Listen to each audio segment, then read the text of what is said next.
Assalamualaikum warahmatullahi wabarakatuh. Bagaimana kabar anak-anak hari ini? Semoga kita semua selalu dalam keadaan sehat walafiat tanpa kurang suatu apa. Amin. Perkenalkan, nama saya Rizky Irawan Nurkolis. Pada kesempatan kali ini, saya akan menyampaikan solusi mengenai suatu masalah, yaitu kurang fokusnya siswa sekolah dasar dalam mengikuti pembelajaran daring di rumah. Seperti yang telah kita ketahui, pada saat ini secara global dunia sedang mengalami pandemi COVID-19, tak hanya di Indonesia namun di seluruh dunia, yang menyebabkan berdampak pada beberapa sektor kehidupan tak terkecuali yaitu dalam bidang pendidikan. Oleh karena itu, untuk mengurangi dan memutus rantai penyebaran COVID-19 di Indonesia khususnya, pemerintah Republik Indonesia memutuskan bahwa sekolah diadakan secara pembelajaran jarak jauh atau daring. Lalu, dalam pembelajaran daring, adakah siswa-siswa sekolah dasar yang merasa kurang fokus saat pembelajaran daring di rumah?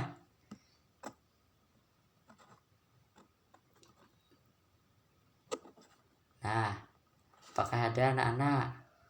Nah, dalam pembelajaran daring di rumah, ada beberapa siswa sekolah dasar khususnya yang merasa kurang fokus, yang mengalami kesulitan belajar, yaitu kurang fokus dalam mengikuti pembelajaran daring di rumah.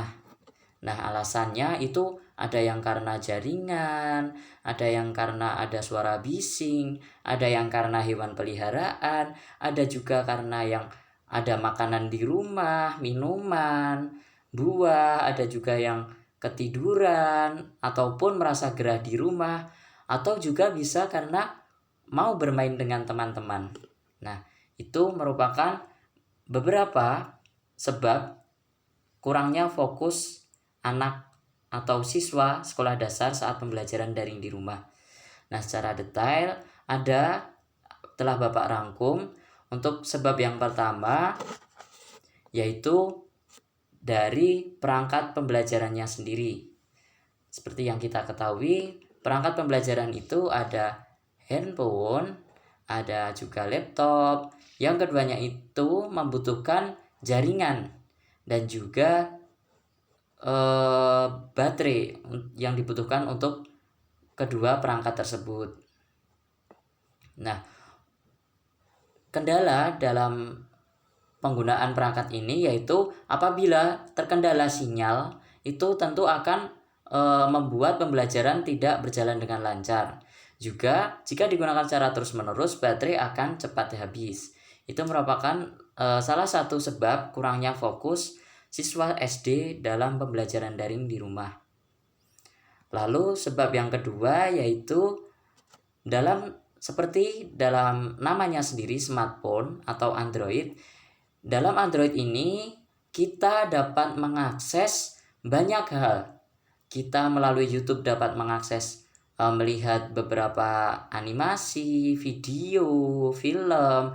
Terus kita menggunakan software sosial media, kita dapat untuk berkomunikasi dengan teman. Juga dalam handphone kita juga bisa menggunakan untuk game, yang tentunya itu dapat mengurangi fokus siswa SD dalam pembelajaran daring di rumah. Terus sebab yang selanjutnya yaitu lingkungan yang tidak kondusif untuk pembelajaran di rumah. Lingkungan yang tidak kondusif itu seperti apa aja? Yaitu seperti suara bising dari lagu ataupun dari orang-orang di sekitar yang sedang berbicara. Terus juga karena suasana di rumah yang panas ataupun cuaca yang kurang mendukung. Seperti juga kalau kurang penghijauan di rumah, jadi udara di rumah terasa panas, yang tentunya itu dapat menjadi sebab kurangnya fokus siswa dalam pembelajaran daring di rumah. Lalu sebab yang berikutnya yaitu hewan peliharaan yang dapat mengganggu. Contohnya yaitu yang seperti kebanyakan yaitu punya kucing. Itu bisa saja mengganggu fokus anak dalam belajar. Juga ada burung, ada juga ayam, ada kelinci, ada juga yang punya aquascape ataupun akuarium di rumah. Ada juga tapi ini bukan ya anak-anak, gajah tidak termasuk hewan peliharaan. Jadi ini tidak mengganggu. Nah, yang menjadi salah satu sebab yang berikutnya yaitu hewan peliharaan yang mengganggu pembelajaran. Lalu sebab yang berikutnya yaitu karena di rumah itu tentu ada banyak makanan dan minuman yang tersedia seperti sari mie instan, minuman, buah-buahan, kue ataupun donat yang sebagainya, sehingga kadang siswa itu merasa sebentar-sebentar makan, sebentar-sebentar minum, nah, gitu. Terus ada lagi sebab yaitu karena teman yang sudah menunggu atau menghampiri untuk mengajak bermain, baik itu sepeda ataupun bermain tenis, badminton atau sepak bola. Nah, beberapa sebab tadi dapat menjadi sebab ataupun penghambat dalam pembelajaran daring siswa SD di rumah.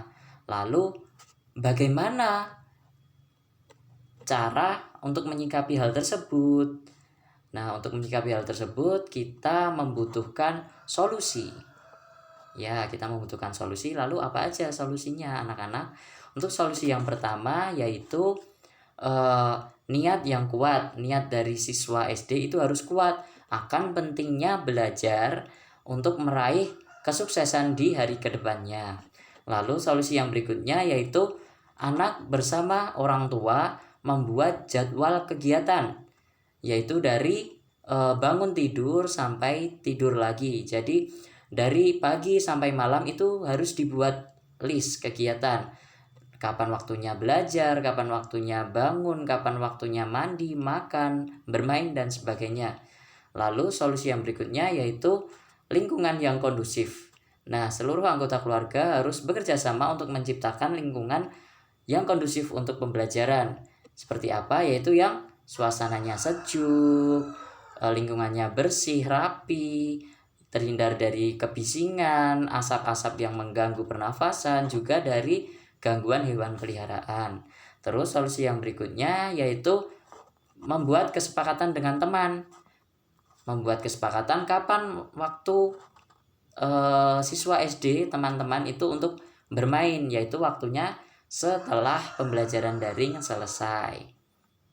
Nah, dengan beberapa solusi yang telah Bapak sampaikan tadi, semoga dapat menjadi solusi untuk menyikapi kesulitan belajar, terutama dalam kurangnya fokus saat pembelajaran daring di rumah.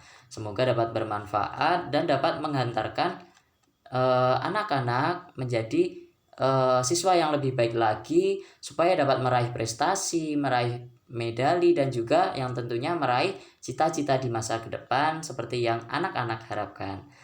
Nah, juga tak lupa Bapak mengingatkan untuk selalu menjaga protokol kesehatan seperti menggunakan masker, rajin mencuci tangan pakai sabun, menghindari kontak langsung, jaga jarak, dan menghindari kerumunan. Dan semoga pandemi ini dapat segera berakhir anak-anak dan semuanya dapat kembali seperti semula. Lalu demikian yang dapat Bapak sampaikan. Semoga apa yang Bapak sampaikan dapat bermanfaat bagi anak-anakku semua dan bagi kita semua. Lalu semoga anak-anak dapat menjadi anak-anak yang sukses kelak di kemudian hari, dapat meraih segala cita-cita yang diharapkan. Amin. Demikian yang dapat Bapak sampaikan. Banyak salahnya Bapak mohon maaf. Terima kasih atas perhatiannya. Wabillahi taufiq wal hidayah. Wassalamualaikum warahmatullahi wabarakatuh.